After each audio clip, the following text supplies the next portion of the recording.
Hey y'all, it's me Toya. I done made it home. I just ain't got out of my car yet. But I was going back and I was listening to some of the video I posted earlier, and I was talking about losing your perfect attendance. If you call in and we're maxed out because you can only have so many people out in the department. I wanted to explain a little bit better. Not only do you lose your perfect attendance, the most important part is, since we do work on a point system, you can only get 30 points a year. Once you reach that 30th point, you're fired. They do not accept doctor's notes. So you cannot, be out and just bring a doctor's note. If we're maxed out, that doesn't count. Only doctor's note they will take if we are maxed out, you have to go to a doctor and be wrote out for at least 3 days. Well, because they will consider that FMLA. Well, with 3 days, you're not going to get paid for it. So I mean, that's another blow right there. Everybody having hard times. So I think if you're out between 15 minutes and 2 hours, if I'm not mistaken, that may be 2 points. I can't remember. I think from 1 minute to 15 minutes is 1 point. Anything from 15 minutes to um, 2 hours is 2 points. From 2 hours and less than 4 hours is 3 points. Anything 4 hours, which is a half a day or more, is automatically 5 points. So if you call in, say if I wake up tomorrow and I call in and we're maxed out, I have a doctor's appointment. I'm calling and saying I need to go to the doctor. Or if I need to leave early, okay, I said I need to leave at 11 o'clock, I have a doctor's appointment. If we are maxed out, you will take points. That will be 5 points for those 4 hours.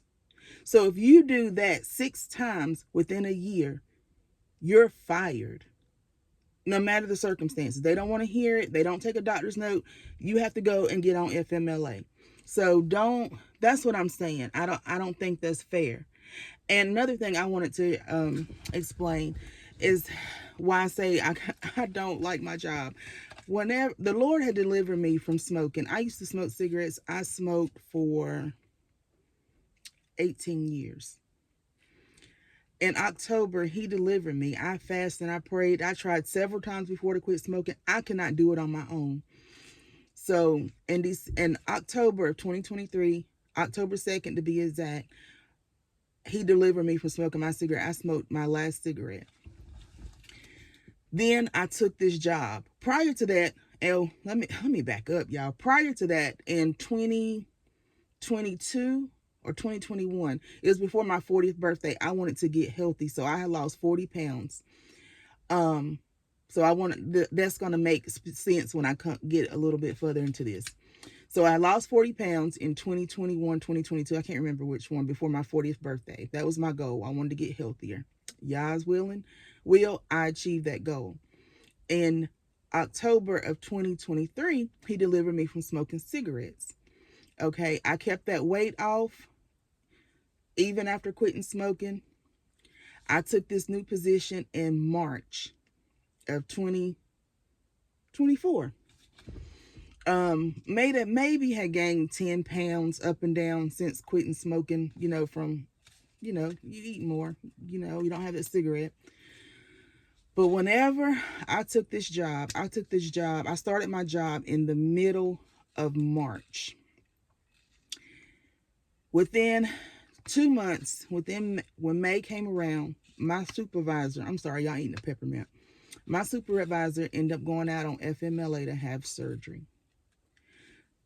So with me just getting in the position, not even knowing, all the ins and out, I was forced to be the only one there. So that was so stressful for me. So from May until July, I was there, the only person, in leadership besides my manager, who's in a whole nother building, who I don't talk to every day. Well, I would see her every day, so I would go get orders and stuff, but she wouldn't come up there helping me run the department. So that was so stressful for me. I cried a many of days. I wanted to quit. I wanted to give up, but I knew that it was His will for me to be there. So I went through a lot. And not only did I just go through a lot mentally, while I was going through that and stressed out, I gained every bit of my 40 pounds that I lost back. Every bit of it from stress eating, emotional eating. So being obedient is not easy. It is not easy. It is not for the weak, but it will be worth it. And that's what I want to encourage you all. I know he has a better plan for me. And I don't want to seem like I'm just complaining the whole time about my job. But I want to, like everyone else, I want to be realistic. And it's more to life than this. He has more for his children than this. You know, you should never feel like you have to put money above your family, above anything. Yes, we need it to survive, but it should not come before our health and our peace of mind and our children, our husbands, none of that. And that's what he's showing me. When I first took this job, I was content. Yes, I've always had a relationship with the Most High. No, I'm not going to say I always had a relationship with the Most High. I always believed in the Most High. And I'm learning now it's the difference between believing and having a relationship with him. Now I have a relationship with him. I communicate with him. I converse with him every day, daily. I have to. He is my strength. He is my peace. He is my everything. So, but when I first took that position, I was content. You know, I hated their rules, but I had to made up in my mind, I'm going to take this job. It paid decent money, and it's not even that great. It's not.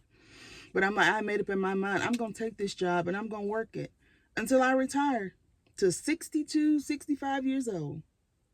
And oh boy, once I got my relationship with him and seeing he has so much more for us than settling for that.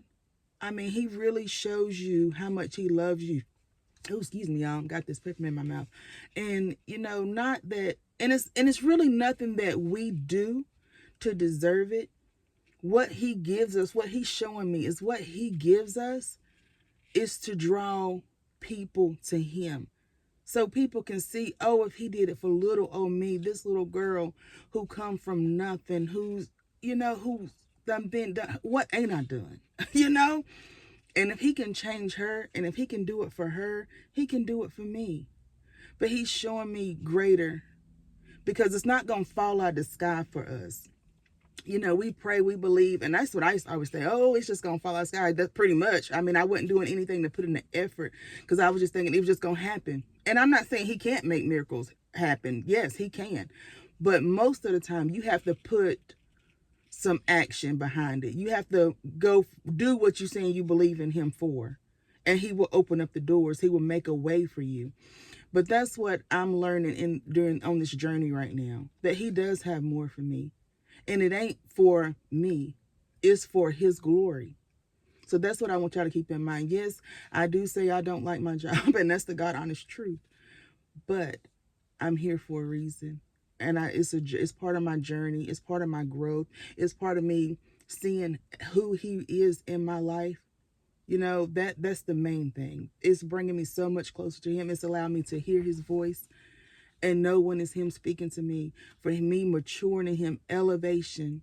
And that's what it's all about, elevating spiritually, not just financially and all this other things, because he said above all things, he wants you to prosper and be in good health as your soul prosper. That's the main thing.